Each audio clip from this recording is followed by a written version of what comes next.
Hello and welcome back, everyone. I am going to be casting a game with Dylan. You might remember him as my co-caster in my first tournament that I casted on my channel.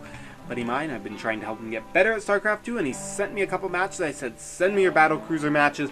I'll put them up on YouTube. So this is sort of a Bronze Silver League, something like that, 2v2. And we're going to be watching some crazy stuff go down and some players not do what they're supposed to do. As we can see, Dylan not building any SCVs right now. Tisk, tisk, tisk, Dylan. What is this opening supply depot before SCV? Come on, man. Come on. As we see our Zerg players, oh, look at those graphical glitches. I am not sure what's going on there. Something is going on. Something's going wrong. Yeah, we're just gonna look at this. We're just gonna look at this for a while because that is like, oh, what the hell? It's like the Zerg overmind connected to them all. Like, you know, these are usually invisible. So anyways, we see I smoke resin. I do not suggest you smoke resin, guys. Just saying.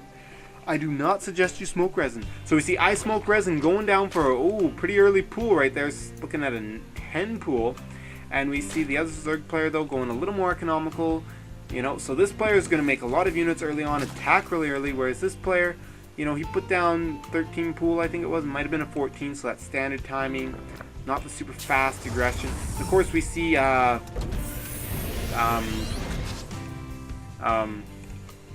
do we need that much supply?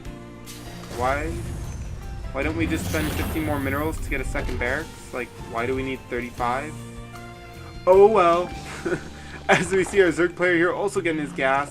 Next, this player going for a fast roach one. So it wasn't even a Zergling rush. He wants to rush to roaches, get a lot of roaches, attack early on. We can see this player having to put another supply depot there because there was a gap that Zerglings could run through. Has to be careful of that. And he's going to be putting down his second barracks. And actually we'll be seeing a third barracks going down, making this 3 racks build. And I gotta love this play. Let's build 2 refineries and put 1 worker on each, because that's way better than building 1 refinery and putting 2 workers on it. You know, just gotta have the symmetry thing going on. So anyways, our roach player here will be getting roaches out right now for that fast roach warren he got. Roaches? Is that a roach? Come on. Maybe, what? Roaches? No. Roaches? No. Well, anyways, moving on. Apparently he's going to expand after going fast roaches.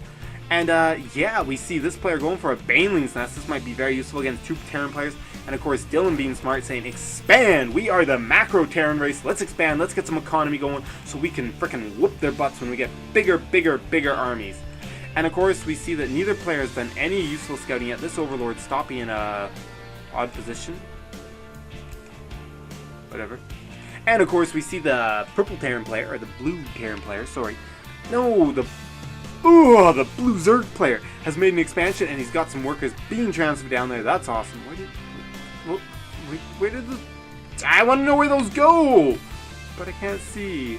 Oh, and as we can see, there's some roaches finally on the field, coming out at the 6 minute and 15 second mark after being rushed to, and then fast expanding before getting roaches. Pro strategy, guys. Don't ever do that at home. And if we look at the income tab, we look at the harvesters. Oh, red. You really should have a lot more harvesters. Even blue slipping behind on that harvester count. Yeah, letting his money get a little... Oh, he's got all these Zerglings. Okay, I see. He cut a bunch of workers to get some Zerglings. They're going to attack right now and do a ton of damage. Anyways, we'll wait until they attack to announce that. As we see the purple Terran player here getting a lot of... yeah, a lot of units. Big beefy army there. And Dylan finally remembering to fly over that command center. That finished a while ago. We're now 2 minutes later. And he's got a small handful of Marines there. And he's going straight up for a factory. Going to be putting a tech lab on there. Not sure what's coming out yet. But as we can see, if we look at the tab, each player should be building more freaking workers. Purple Terran really far behind. Should be sitting at 22 right now. Sitting at 17. 22 or above. Dylan 1 short, but should be producing extras because he has this base that's now set up. Come on, Dylan. Come on. Oh, wow. Stockpiling his money there. And there we go. Finally spending... 2 starports. Looked like we were going to be seeing battle cruisers? Or just Vikings. So, what a lucky scan. They got a good scan off, and they are going to go in there for the attack, for the kill. And this army... is gonna just sit here. Okay, so they decided to get a lot of units instead of drones and then not attack. They just want to make sure they're safe before they get drones. You hear that? You know, the attack's coming at about 9 oh no. Yeah, about 9 minutes into the game. But at like, you know, we want to rush to roaches and then get a bunch of units at 6 minutes so we can defend the 9-minute push. This is very crucial, guys. And those poor Marines getting surrounded, getting taken out, as Dylan did not wait for his allies' army to meet up. If they had met up together, this would have been a much, much stronger force, and they would have been able to do a lot more damage. But we're going to be seeing another engagement coming in very soon. And yes, we will be seeing battle cruisers coming down. Oh my god, I can't talk this much. I need a drink of water. My throat is getting so sore. And of course, Dylan telling them, don't Congo line your units, because that's something I always get on this case for, is when you move all units. And oh my god, these Banelings could do massive damage if they spawn in time. Will the Terran player be able to take them out in time? Oh my god, this is getting close. 2 Banelings win. Oh, and all the Banelings go down. That's gotta suck. So guys, spawn your Banelings a little further back, just because they do take a long time. And we see a lot of units coming out for the defense. 38 Zerglings, 14 Roaches. Will they get there in time before this goes down? I don't know if they will, as these Marauders are doing a ton of damage along with these Marines. And the hatchery is going to go down just as those Lings pop out. Oh, that's gotta hurt for that Zerg player, and a lot of roaches popping out as well. And oh, from both bases, being rallied down here. And ooh, look at all the tentacles! That is so creepy crazy! Graphical glitches are funny. And of course, Dylan, let's see what he's doing back home. Not having enough workers, but he still has workers, so that's good. I think he's actually sitting up pretty high. Oh, look at that. 38 in the commanding lead. Most hardest. Even beating the Zerg, who should have a lot. And Purple still sitting at 17 without a second base. Come on, Purple. Step up your macro. Look at this. 2 and 2. Should have 3 and 3, 2 on every patch. Come on, man.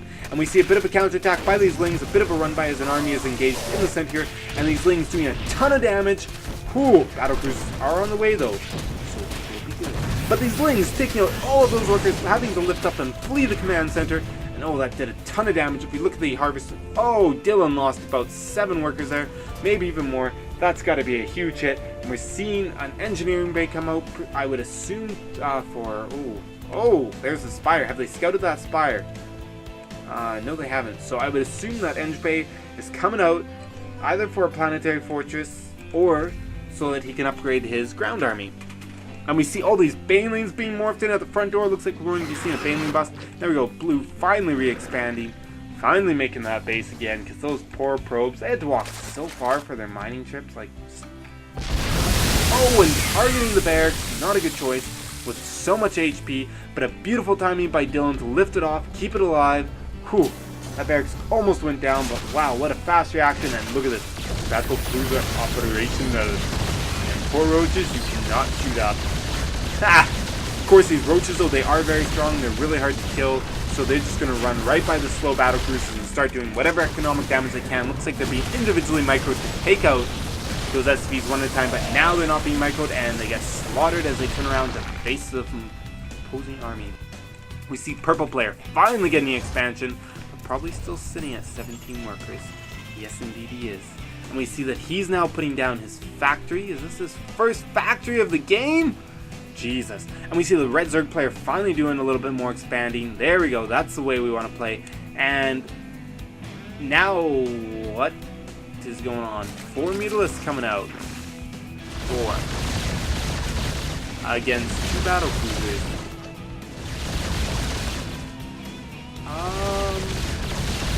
Well, anyone want to place bets on who's going to win? Because I think I know. Let's speed this up a little bit. And, oh yeah, Mule drop for the repair. But, yeah. As we see those 17 Hydralisks on the way, this is definitely going to clean up those battle cruisers. Very good job by Smoke Crescent. But watch out, the ground forces from Dylan's ally, Notorious JPP. Those are coming up, and those will help defend those battle cruisers. And oh, this could turn the battle completely. And look at this. Yeah, having to force those Hydras away. And oh, look at this, a pincer attack.